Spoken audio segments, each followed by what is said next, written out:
Hello everyone, in this video I'll be analysing in some detail for you Rahu in the 10th house of your chart and Ketu in the 4th house of your chart. I'm hoping to offer you some new insights that maybe you've not heard before, and with all respect to all the sages in astrology, I'm going to be opening up some new possibilities for you here, because often this Ketu and this Rahu can be misstated or misunderstood. At the end of the video, I will also give you some indications for the DASA periods. So thumbs up if you like the video, sub to my channel starting out again, and also have a look at the playlist I've actually created with a real header which can help you to understand how Rahu and Ketu affect your lives. So let's get going. So, Ketu in your 4th house, Rahu in your 10th house is a cardinal axis in the Kendra houses. It's an important incarnation for you. And of all the Kendras, this one presents, I think, the huge challenge in this incarnation, but with a very strong promise for you. It's a real case of understanding that this is your last incarnation where you are bringing in all these Ketu energies that can virtually drown you out if you're not aware of them. Rahu holds great promise for you in the 10th house, so let's go with it. So let's take some time and look at Ketu in your 4th house. Now, the 4th house is such an important house. It's more than just home and your vehicles and your happiness. Yes, it is all those things. It's the very basis of your being. And Ketu here is a very powerful placement. Ketu is your baggage of past karma in the house that contains the real baggage of your life. It's all your closets, all your home, all your secret places, and Ketu is there. It's a very powerful placement. It's got 4 main indications I want to talk about, and that is 1, how your home environment impacts your life, how your mother has an impact on you, how food affects you, and how your feelings express in the world. Okay, I want to really touch on those things. Here's the most important thing, though, to realize.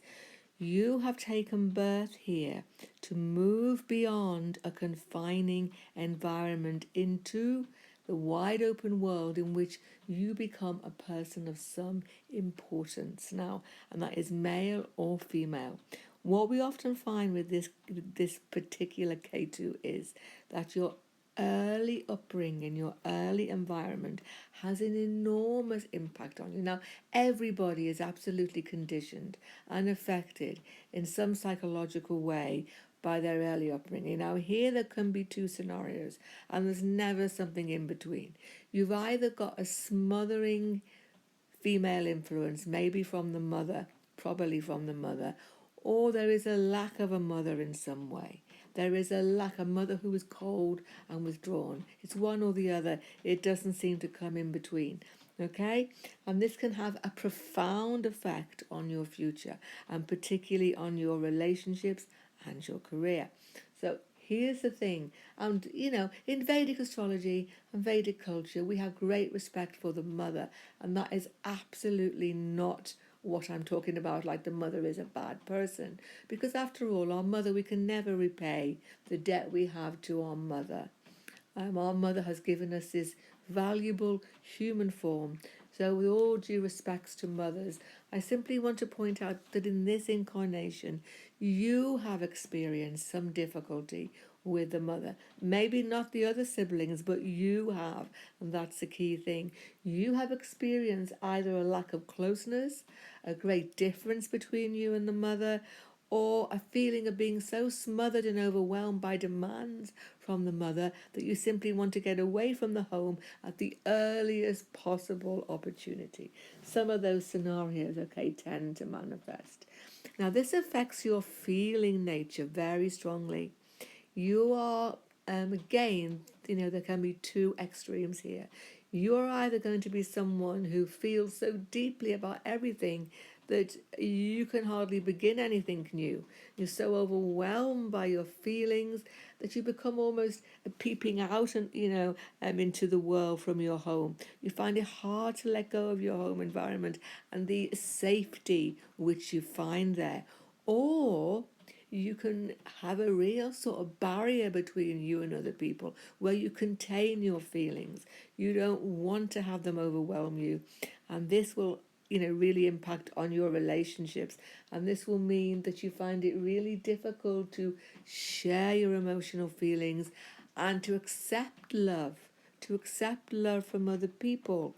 Not that you're not a loving person, you are very much, but you find it hard to accept other people's love, okay? Because that's going to bring up that feeling, that fear of being smothered, of there being demands made on you, and you just want to escape. And where do you escape? Into your career. That's your default mechanism, and it's where you're meant to go in this lifetime. Food as well is a very important thing. I've seen food for people with this particular Ketu is an important aspect of their life. It may be that you're a cook and you just love to work with food. Absolutely, that is absolutely shown here. But very often, food holds emotional things for you, and you often become either an overeater or like an undereater. More often, I've seen overeating and obesity with this placement because there's a feeling of needing to keep down all the emotions, and often food can do that for us. Okay, so food's important to you and may become unbalanced in your life as well. What about home, properties, domestic life? Ketu is certainly going to create some major difficulties here for you. Not that you won't have the properties. You will attract many properties. You can be very fortunate, again, depending on the sign placement here.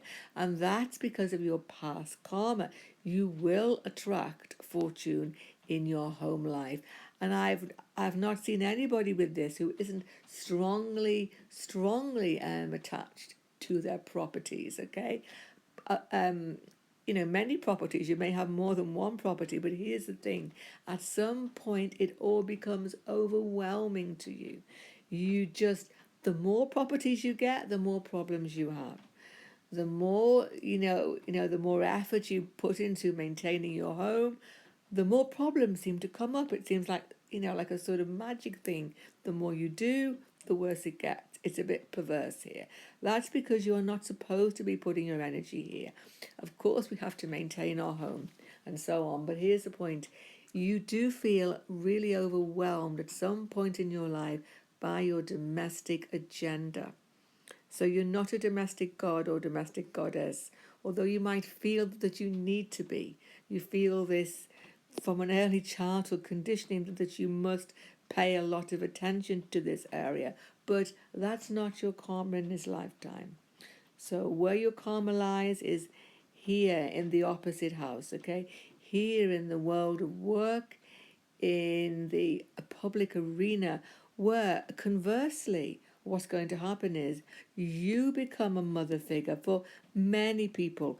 You nurture all the people in your public life, and you learn to share your feelings in the open world, and that's where that is actually where you are going to have huge respect on yourself. Okay, so you don't get the respect you want in the domestic field, you get it here.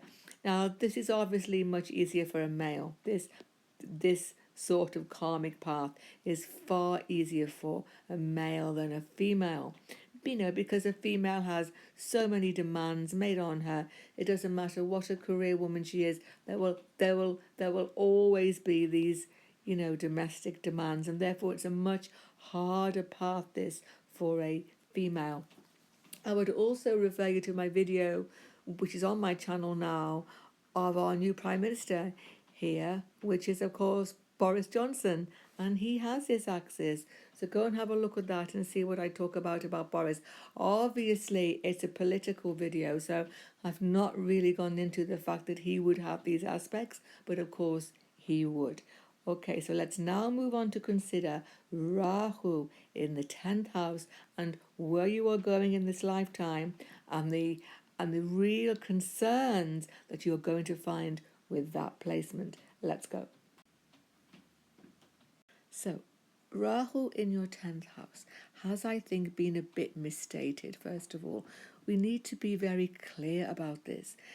Rahu, the North Node, brings you a real feeling of destiny around the area where he's placed. But he also makes you a bit scared of it. That's the truth. You're not like all out for your career. Most of your life, you're a bit of a domestic person because, as I've said, there's so much stuff going on in this area, you can't get away from it half the time. You find your career path late in life. I've seen this very often. And this may be because you also have, and I didn't sort of say this before, that you may have a sort of break in your education, because this Ketu gives an early education that is not satisfactory. So very often you can go to university late in life, or to any studying late in life, or into your like apprenticeship late in life. Whatever it is, you find your true vocation later than normal, right? Or you maybe change vocations in your midlife. But here's the thing, it's not a placement for like a gung-ho leader out there ruling the pack. This is somebody who learns how to lead slowly. It's not natural to you.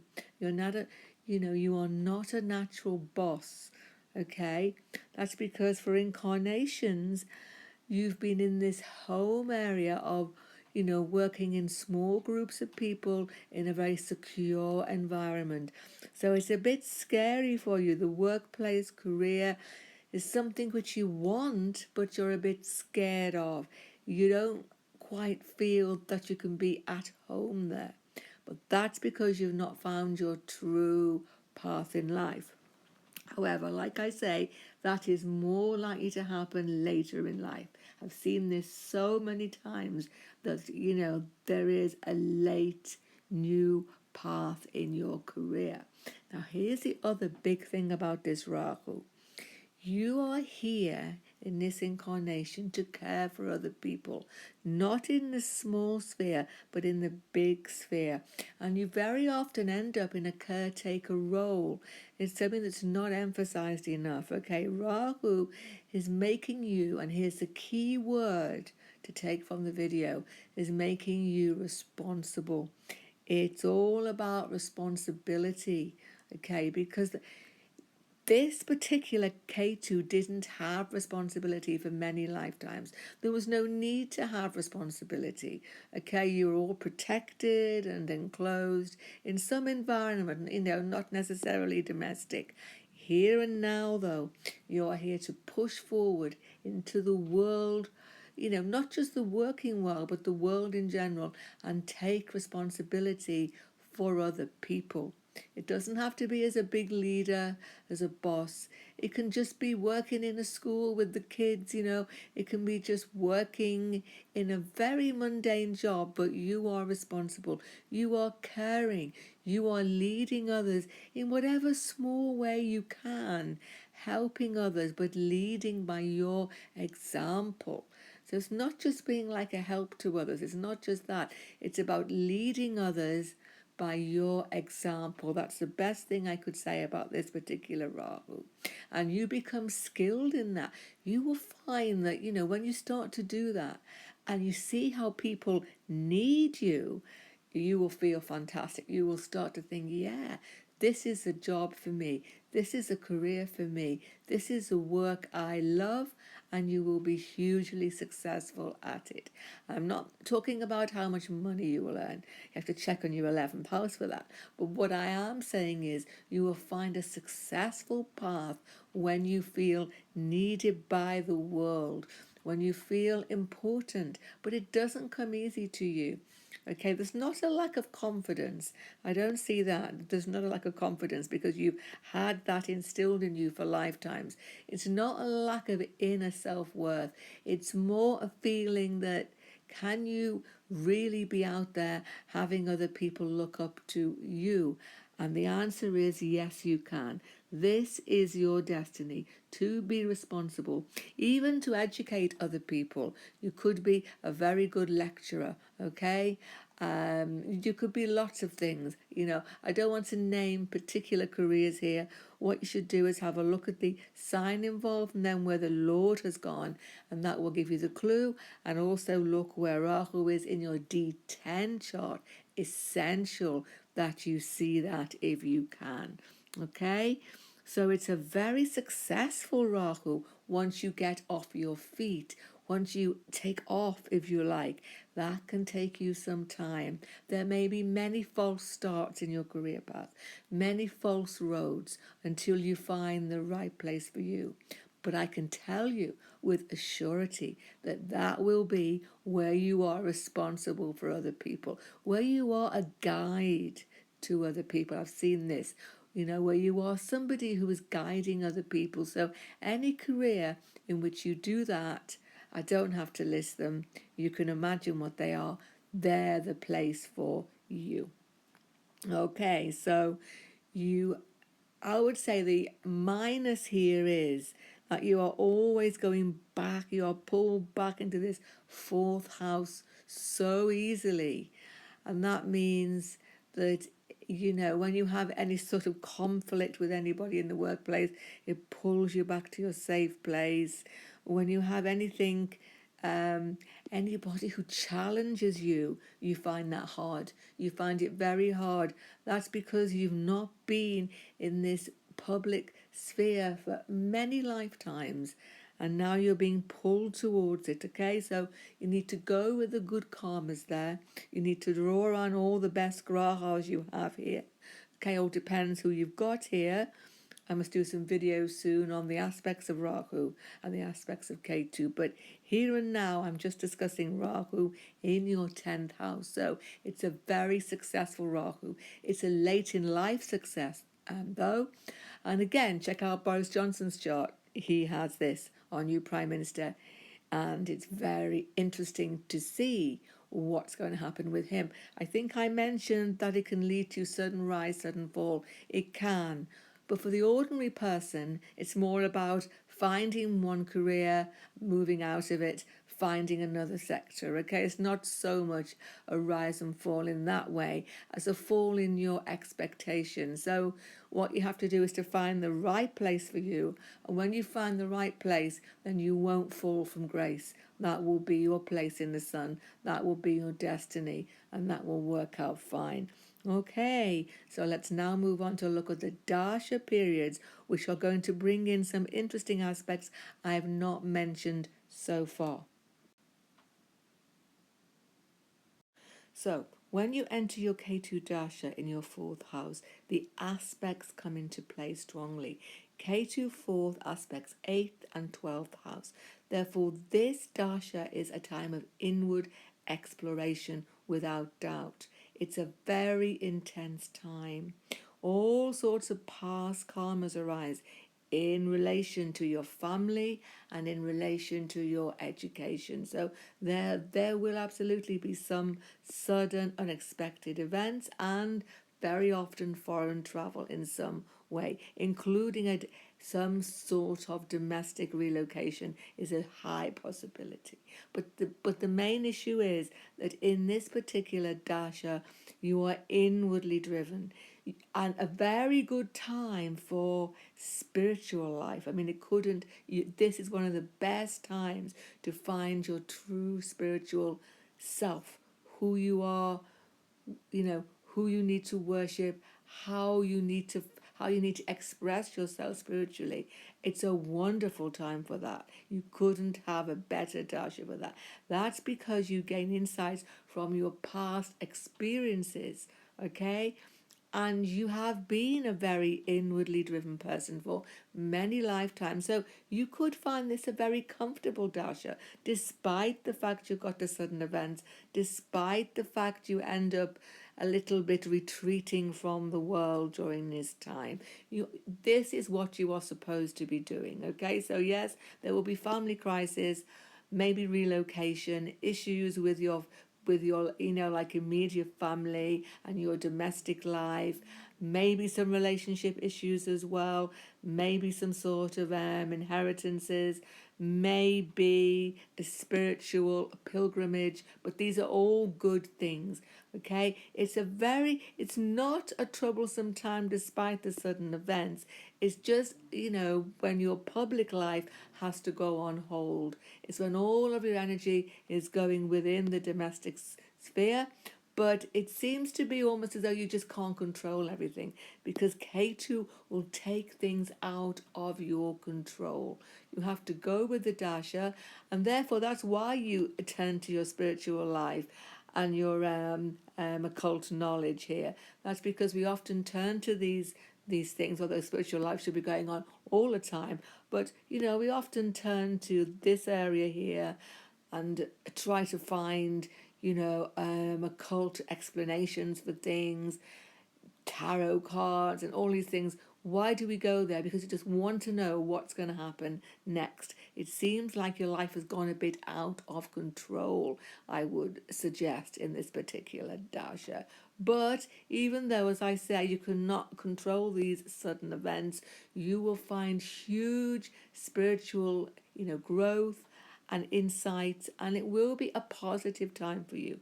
You are preparing for your Venus dasha, which of course depends on where Venus is and represents in your chart, which is a much more outwardly driven dasha. And because you have Rahu here, that's your destiny. Okay, your destiny is to put yourself out in the world, as I've been discussing. Okay, so now let's discuss Rahu dasha.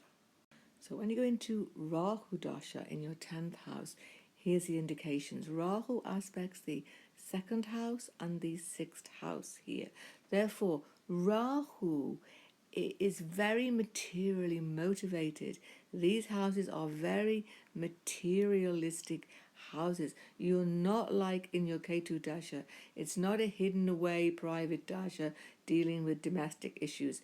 Far from it. There may be some family finance concerns, that's for sure. And you are very concerned the whole 18 years with your financial stability and your security. You are also concerned with having to deal with obstacles such as I wouldn't say hidden enemies, but open enemies, conflict with your co-workers, health issues, litigation, all sorts of obstacles. But Rahu enjoys this.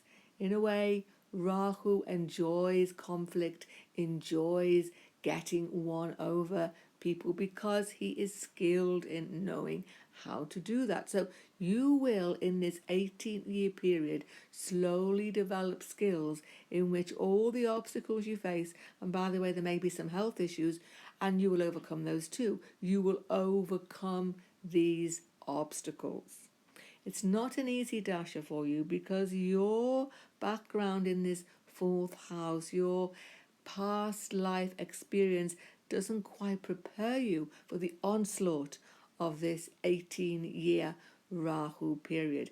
You won't find it easy, but you will have the confidence to overcome the obstacles by the end of the dasha more than likely. You should have a look at where Rahu is placed by degree. Here's a little tip for you. If, let's say, Rahu is near to 0 or 1 or 2 degrees, he's at the end of his sign because he's going retrograde. So the end of the dasha will be more challenging. If Rahu is more like, 29, 28, 7, 6, then the beginning of the dasha will have all of these aspects coming to the fore. A little tip for you there to check the actual degree of your natal Rahu. Also, have a check out where Rahu is in your D9 and D10, and that will be important for your career path in this dasha. Yes, it is going to be about finding your career, finding the job that satisfies you. But as I say, it won't happen overnight. Okay, and if you are in a job at the beginning of Rahu Dasha that you think is it, I would imagine almost certainly that will have changed by the end of this particular Dasha period, because Rahu wants growth And he is here to make sure that you are in a place where you are giving of yourself. As I said, your destiny here is to give of yourself. Your destiny is to be a guide to other people. Okay, so it's a very long dasha. Don't be afraid of Rahu. Rahu is your friend here. He wants you to grow and to guide other people.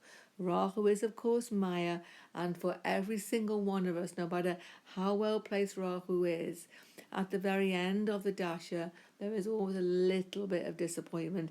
Everybody experiences that, but here on the whole, your career, your working life, your place in the world will be made clear to you. And, despite the obstacles you have, there may be a period of instability, a period of worrying about your finances. There may be some real concern about your health, your colleagues, your work environment, even some sort of litigation. You will be victorious over all of these. Okay, so it's a positive dasha. It's a struggle for you, but you will find your path. Okay, I hope this video was useful to you all and gave you some new insights. Thumbs up if you liked it, and sub to my channel starting out again. And my next video will be Rahu in your 9th house and Ketu in your 3rd house. Okay, goodbye for now.